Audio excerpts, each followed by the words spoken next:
BRS పార్టీలో ఏం జరుగుతుంది? తాజాగా ఎమ్మెల్సీ కవిత బీఆర్ఎస్ అధినేతకు లేఖ రాసిందంటూ ఒక వైపు ఆ అంశాలు ప్రచారం జరుగుతున్నాయి. ఇక హరీష్ రావు సంబంధించిన అలక సంబంధించిన అంశాలు అయితేంది. ఇక వరంగల్ సభ తర్వాత బీఆర్ఎస్ పార్టీలో ఏదో జరుగుతుంది, అంతర్గతంగా కుమ్ములాటాలు జరుగుతున్నాయని కూడా పెద్ద ఎత్తున వార్తలు వస్తున్నాయి. ఈ జరుగుతున్న పరిణామాల పట్ల మాట్లాడదాం. మనతో పాటు బీఆర్ఎస్ పార్టీలో మొదటి నుండి దాదాపు 10 ఏళ్ల పాటు క్రియాశీలకంగా పనిచేసిన మాజీ ఎంపీ, ప్రస్తుత కాంగ్రెస్ నేత రవీంద్ర నాయక్ గారు ఉన్నారు. వారితో మాట్లాడదాం. నిజంగా బీఆర్ఎస్ పార్టీకి సంబంధించిన అంశాలు బాగా తెరపైకి వస్తున్నాయి. నిజంగా ఇది ఆ పార్టీ కావాలని డైవర్షన్ చేయడానికి వాళ్ళు చేస్తున్నారా, లేకపోతే 10 ఏళ్ల తర్వాత అంతర్గత కుమ్ములాటలు ఇప్పుడు ఎదుర్కొంటుంది ఆ పార్టీ? ఈరోజు తెలంగాణ తెచ్చుకున్నాం, కానీ తెలంగాణ ప్రజల దురదృష్టం కేసీఆర్ ముఖ్యమంత్రి కావడం. ప్రాణత్యాగాలు చేసి, ఆస్తి త్యాగాలు చేసి, పదవులు త్యాగాలు చేసి తెచ్చుకున్న తెలంగాణ 10 సంవత్సరాలు కేసీఆర్ అండ్ ఫ్యామిలీ రూల్లో ఆగమైపోయిన తెలంగాణ. అయితే ఈ ప్రస్తుత పరిస్థితులు ఎట్లా ఉన్నాయి, అప్పటికిప్పటి తేడా మీరు అడిగినారు. తేడా ఏమీ లేదు. ఇది కేసీఆర్ చేసే గిమ్మిక్కులలో ఇదొక భాగం.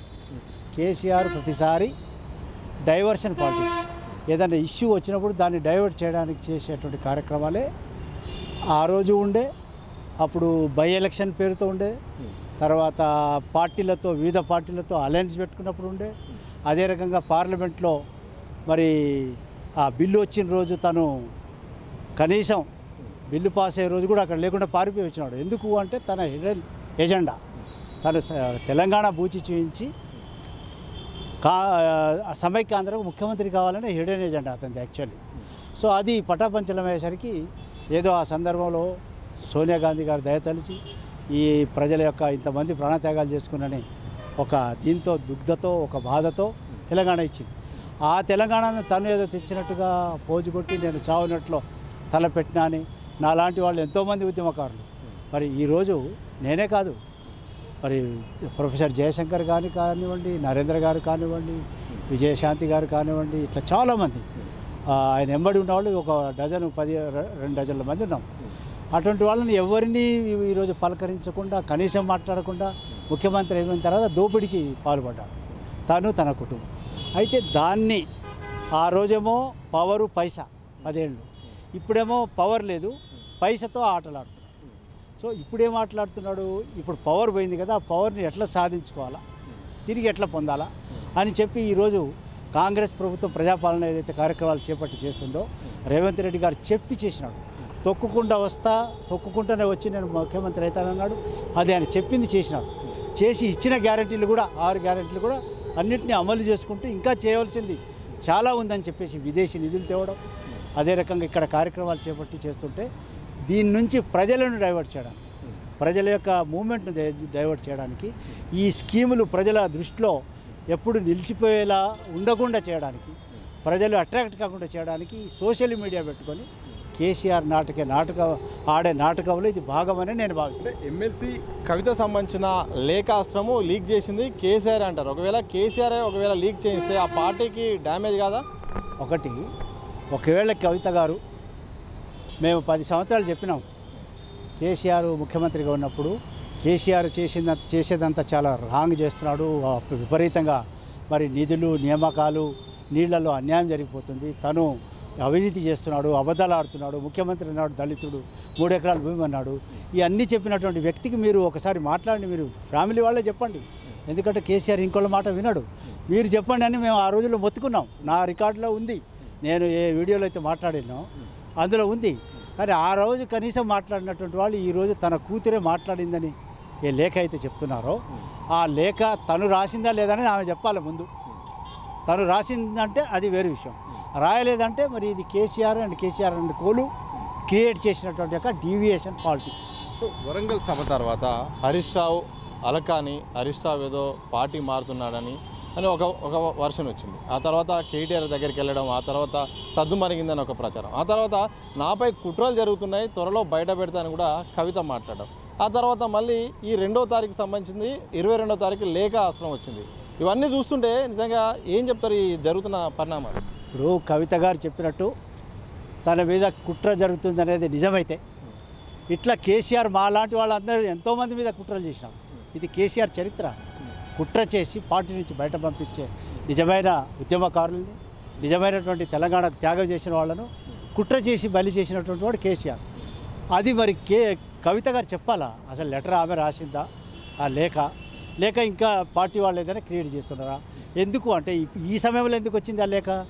నిన్నగాక మొన్న 2 రోజుల క్రితం మరి కాళేశ్వరం మీద నోటీసులు వచ్చినాయి. మరి చాలా హాట్ టాపిక్ అది. ఈరోజు ఇష్యూ మరుగున పడిపోయింది. సో ఇట్లా మరుగున పడి చేయడానికి చేసేటువంటి కుట్రలో భాగమే ఈ లేఖ అని నేను అనుకుంటున్నాను. దాన్ని కవిత గారు క్లారిటీ ఇస్తే తప్ప మరి దాని మీద ఎక్కువగా చెప్పే పరిస్థితి లేదు. ఇప్పటి వరకు ఆమె క్లారిటీ ఇవ్వలేదు, ఖండన కూడా చేయలేదు, పార్టీ నేతలు ఎవరు కూడా ఖండించలేదు. దాదాపుగా ఆ లేఖ అన్నట్టు ఒక క్లారిటీ ఉంది. సరే, నిజమో అబద్ధమో పక్క పెడితే ఆ లేఖలో కొన్ని అంశాలు అయితే ఆమె ప్రస్తావించారు. సో 2001 నుండి పనిచేసిన వాళ్ళను ఎందుకు మీరు సభ పైన పిలవలేదు, వాళ్ళకి గౌరవం ఇవ్వలేదు, అలాగే జిల్లా సంబంధించిన వాళ్ళకు కూడా ప్రాధాన్యత ఇవ్వలేదు. సరే, కొన్ని పార్టీకి సంబంధించిన కొన్ని అంశాలు, క్యాడర్లో వస్తున్న కొంచెం అభిప్రాయాలు, ఫీడ్బ్యాక్ కూడా ఆ నెగిటివ్ పాయింట్స్ కింద రాసింది. ఆ పాయింట్లను మీరు అంగీకరిస్తారా? ఏం చెప్తారు? కేసీఆర్ ఒక దురహంకారి. తను తప్ప ఇంకోడెవరు ఈ దేశంలో, ప్రపంచంలో తనే బాగా చదువుకున్నాడని, తనే ఎంఎస్సి పొలిటికల్ సైన్స్ చేసినాడట. ఆయన 80,000 పుస్తకాలు చదివినట్టాడు. అన్నీ చెప్పేటువంటి వ్యక్తి ఏ రోజు ఎవరిని అతను మర్యాద ఇవ్వలేదు, కష్టపడ్డ వాళ్ళని గుర్తించలే.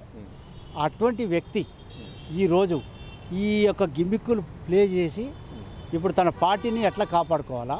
ఎందుకు అంటే పార్టీ పరిస్థితి అసెంబ్లీలో తేలిపోయింది, కర్రుగాటి వాళ్ళతో పెట్టినారు, పార్లమెంట్లో గుండు సున్నా వచ్చింది. ఇప్పుడు బయట ఏదైతే ప్రచారం జరుగుతుందో దాన్ని కౌంటర్ చేయడానికి తను ఒక 4 కంపార్ట్మెంట్లు ఇప్పుడు క్రియేట్ చేసినాడు. ఒకటి హరీష్ రావు కంపార్ట్మెంటు, ఒకటి కేటీ రామారావు, ఒకటి కవిత, ఒకటేమో తను. ఈ 4 కంపార్ట్మెంట్లు చేసి ఆ పార్టీలో ఎవరైనా మరి అలిగి పోతే ఈ కంపార్ట్మెంట్ నుంచి ఇంకో కంపార్ట్మెంట్ పోవాలి తప్ప ఇంకో పార్టీకి పోకూడదు అనేది కూడా ఉండొచ్చు నేను అనుకునేది. ఇది కేసీఆర్ అలవాటు ఎప్పుడు. సో దాన్ని క్రియేట్ చేసి ఈ విధంగా వీళ్ళలో మరి సామాజిక న్యాయం అనేది అమ్మ ఎవరు? కవితక్క తెలియదా? ఫస్ట్ మహిళలకు మంత్రివర్గంలో స్థానం ఇవ్వలే, అప్పుడు ఎక్కడ పోయింది? అదేవిధంగా శ్రీకాంతాచారి తల్లి శంకరమ్మకు కనీసం ఈమెకి ఇచ్చినాడు, ఓడిపోయినా ఈమెకి ఎమ్మెల్యే చేసినాడు, ఆ తల్లికి కనీసం గుర్తించలే. మరి అప్పుడు సామాజిక న్యాయం తెలియదా? మరి ఫస్ట్ టైము గిరిజనులకు సీట్లు ఇవ్వలే ఒకసారి 2009లో, అంతా వేరే అలయన్స్ పార్ట్నర్కి ఇచ్చుకున్నాడు, అప్పుడు అడగలేదు. మరి బీసీలకు 33% రిజర్వేషన్లు ఉండే, అది 23కి చేసినప్పుడు అప్పుడు మాట్లాడలే. పూలే విగ్రహం గురించి మాట్లాడలే, మరి నీళ్లు నిధులు నియామకాల గురించి మాట్లాడలే. అటువంటిది కవితక్క ఈరోజు మాట్లాడుతుందంటే ఇది దయ్యాలు వేదాలు వల్లించినట్టే నాకు అనిపిస్తుంది. ఇది నిజంగా దీన్ని కేసీఆర్ క్లారిటీ ఇవ్వాలా? అంటే కేసీఆర్ చేసిందంతా తప్పు అనేది ఆమె మాటల ద్వారా తెలుస్తుంది.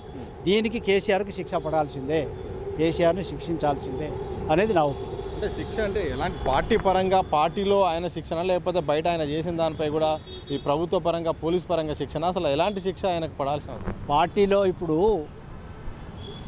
ఏదైతే ఇతను చేసినటువంటి మిస్డీడ్స్ ఉన్నాయో, కాళేశ్వరం కానివ్వండి, భూ కుంభకోణాలు కానివ్వండి, ఫోన్ ట్యాపింగ్ కానివ్వండి, తర్వాత మిషన్ కమిషన్ భగీరథ కాకతీయ కానివ్వండి, విద్యుత్ కొనుగోళ్ల అగ్రిమెంట్ కానివ్వండి, ఇవన్నీ మిస్డీడ్స్ జరిగినాయి, చాలా కరప్షన్ జరిగింది. వీటి మీద తప్పకుండా, ఎందుకంటే ప్రధానమంత్రి గారే చెప్పినారు. ఏమన్నారు ప్రధానమంత్రి గారు? Telangana has become ATM to KCR and KCR family. మేము ఉచ్చు బిగిస్తామన్నాడు మోదీ గారు. ఎక్కడ పోయిందా ఉచ్చు? ఇన్ని రోజులు ఎన్నిసార్లు చెప్పినాడు? రిపీటెడ్లీ అని చెప్పినాడు. ఆయన ఏం చేయాలి అంటే దీని అర్థం ఏంటంటే బీజేపీ, బీఆర్ఎస్ రేపు ఫ్యూచర్లో కలిసిపోయే అనేది ఒక ఇండికేషన్. మరి అదే ప్రధానమంత్రి గారు ఇంతవరకు ఏం చేయాలి? అదే ప్రధానమంత్రి గారు తెలంగాణ ఏర్పడినప్పుడు ఏమన్నారు? తల్లిని చంపి బిడ్డను బతికించిన అని ఈరోజు ఆంధ్రకు పోయినప్పుడల్లా లక్షాది కోట్లు ఇస్తున్నాడు. అదే తెలంగాణలో 8 మంది గెలిపిస్తే, 8 మంది ఎంపీలను గెలిపిస్తే ఇక్కడ ఏమాత్రం డేకడం లేదు. సో ఈ విధంగా డబుల్ స్టాండర్డ్స్గా మరి బీజేపీ పార్టీ కూడా అక్కడ ఏమీ పరిస్థితులు చక్కబెట్టడం లేదు. ఈయన మీద చర్యలు తీసుకోవడం లేదు. నేను చెప్పేది ఏంటంటే కేంద్రం కూడా ఈడీ కానీ, సిబిఐ కానీ, మోదీ గారు కానీ వాళ్ళు చెప్పింది చర్యలు తీసుకోవాలనేది నేను. అదేవిధంగా ఈరోజు నిన్న నోటీసులు ఇచ్చినారు, ఆ నోటీసుల మీద చర్యలు ఉండాలా. తప్పకుండా శిక్షించాలనేది ఈ సందర్భంగా సార్ చివరి చెప్పండి సార్, ఆ లేఖ ద్వారా 2021 నుండి మీతో ఉన్న వాళ్ళను గౌరవించుకోవాల్సిన అవసరం ఉందని ఒక మాట చెప్పింది. సో మీరు మొదట్లో ఆ పార్టీ నుండి మీరున్నారు 10 ఏళ్ల పాటు, అప్పుడు ఉన్న టీఆర్ఎస్కు ఇప్పుడున్న బీఆర్ఎస్కు ఒకసారి కంపారిజన్ చేసుకున్న జరుగుతున్న పరిణామాలు కనుక చూస్తే మీరు ఏమని విశ్లేషిస్తారు? ఇప్పుడు కేసీఆర్ డిక్షనరీలో గౌరవం ఇచ్చేది, మర్యాద ఇచ్చేది కానీ, తోటి ఉద్యమకారులను కనీసం పలకరించేది కానీ మర్యాద ఇచ్చడం ఆయన డైరీలో లేదు. అది కేసీఆర్ అలవాటు, ఈరోజే కాదు. దానికి నేను సొంతంగా అనుభవించిన. నేను అతనికన్నా ముందు నేను ఎమ్మెల్యేగా మంత్రిగా ఉన్నా. కేసీఆర్ 83లో అతను ఓడిపోయినాడు ఎమ్మెల్యేగా, నేను రెండోసారి ఎమ్మెల్యేగా గెలిచిన. అంతకుముందు నేను మంత్రి. అటువంటి కేసీఆర్ ముఖ్యమంత్రి అయిన తర్వాత ఆయన పరిస్థితి ఈరోజు చూడండి. రవీంద్రనాథ్ ఎక్కడ ఉన్నాడు అక్కడే ఉన్నాడు. ఒక సామాజిక వర్గానికి 10% రిజర్వేషన్లు కల్పించినటువంటి వ్యక్తిగా నేను 1976లో స్టూడెంట్గా, తర్వాత మంత్రి ఎమ్మెల్యే అయినా, తర్వాత నేషనల్ SC/ST కమిషన్ మెంబర్గా నాలాంటి వాళ్ళనే మాతో అందరితో నేను కానివ్వండి, మా విజయరామారావు గారిని కానివ్వండి, డాక్టర్ చంద్రశేఖర్ గారు కానివ్వండి, ఇట్లా మేము చాలామంది ఉన్నాం. మేమంతా కష్టపడి ఆ రోజుల్లో పార్లమెంట్లో ఫైట్ చేసి మరి అన్ని పార్టీల దగ్గర వెళ్ళి కన్విన్స్ చేసి మేము చేస్తే మేము ఒక్కరము ఆ మూమెంట్లో మా గురించి ఎక్కడ రెఫరెన్స్ కూడా లేకుండా చేసి తను ఒకడే తెలంగాణ తెచ్చినట్టుగా పోజు కొట్టి ఈరోజు తను ఆగమం అయిపోయినాడు. ఇప్పుడు ఆగమైనాడు. మమ్మల్ని అందరినీ అప్పుడే ఆగమం చేసినాడు. ఇప్పుడు తను ఆగమయ్యే పరిస్థితి వచ్చింది కాబట్టి దాని నుంచి బయటపడడానికి, దాని నుంచి బయటికి రావడానికి ఇప్పుడు ఎట్లా పవర్ లేకపోయేసరికి నీళ్లు లేని చేపల మాదిరిగా కొట్టాడు. ఇప్పుడు పవర్ ఎట్లా సాధించాలని తెలంగాణ ప్రజలకు సొమ్ము ఏదైతే అవినీతి చేసినారో ఆ సొమ్ముతోనే నాటకాలు ఆడుతున్నాం. కాబట్టి తెలంగాణ ప్రజలు అలర్ట్గా ఉండాలా. ఇటువంటి కేసీఆర్ లాంటి వాళ్ళని ఇక ముందు నమ్మవద్దనే విషయాన్ని కూడా ఈ సందర్భంగా థ్యాంక్ యూ. మొత్తానికి బీఆర్ఎస్ అయితుంది, ఒకనాటి టీఆర్ఎస్ అవుతుంది. మొదటి నుండి కూడా అధినేత కేసీఆర్ మాత్రం డైవర్షన్ పాలిటిక్స్ని నమ్ముకున్నారు. అప్పుడు కూడా ఉద్యమం సమయంలో కూడా ఉప ఎన్నికలతో డైవర్షన్ చేసేది. ఇప్పుడు కూడా పార్టీ ప్రతిపక్షంలో ఉంది, ఓటమి ఉండడంతో ఎవరు పార్టీని పట్టించుకునే పరిస్థితి లేకపోవడంతో ఇక చాలా అంశాలు బయటికి తీసుకొచ్చి ఇప్పుడు జరుగుతున్న పరిణామాలను డైవర్ట్ చేయడానికి ఒక రకంగా కాళేశ్వరం సంబంధించిన దాంట్లో కమిషన్ ఇప్పటికే నోటీసులు పంపించింది. ఆ వార్తను కూడా హైలైట్ కాకుండా ఈరోజు లేఖ పేరుతో కేసీఆర్ నాకు తెలిసి ఆయనే ఈ యొక్క లేఖను బయటపెట్టించే అవకాశం ఉంది. ఆయనకు ఇది కొత్త కాదు, గతంలో కూడా ఇలాగే చేశాడు. ఎప్పుడు కూడా పార్టీ ఒక వార్తలో ఉండి అసలైన విషయాలు డైవర్ట్ చేయడంలో ఆయన దిట్ట. ఒకప్పుడు ఉద్యమ పార్టీగా ఉన్న పార్టీ ఈరోజు ఎన్నో ఆరోపణలు ఎదుర్కొంటుంది. దానికి కారణం అసలైన మూలాలను, ఆయనతో పనిచేసిన వాళ్ళను కూడా పక్క పెట్టడం వల్ల ఈరోజు ఒంటరైపోయాడు. దాని నుండి బయటపడడానికి పిచ్చి పిచ్చి ప్రయత్నాలు చేస్తున్నాను కూడా రవీందర్ నాయక్ గారు అన్నారు. మాజీ ఎంపీ, మాజీ మంత్రి, ప్రస్తుతం కాంగ్రెస్ నేతగా కొనసాగుతున్న వ్యక్తి అయితే గతంలో ఆయనతో అనుబంధంగా ఆయన పక్కనే పనిచేసిన వ్యక్తి ఈరోజు చెప్పిన సందర్భం అయితే కనిపిస్తుంది. కెనపర్సన్ వంశీతో సతీష్ దిశా టీవీ, హైదరాబాద్.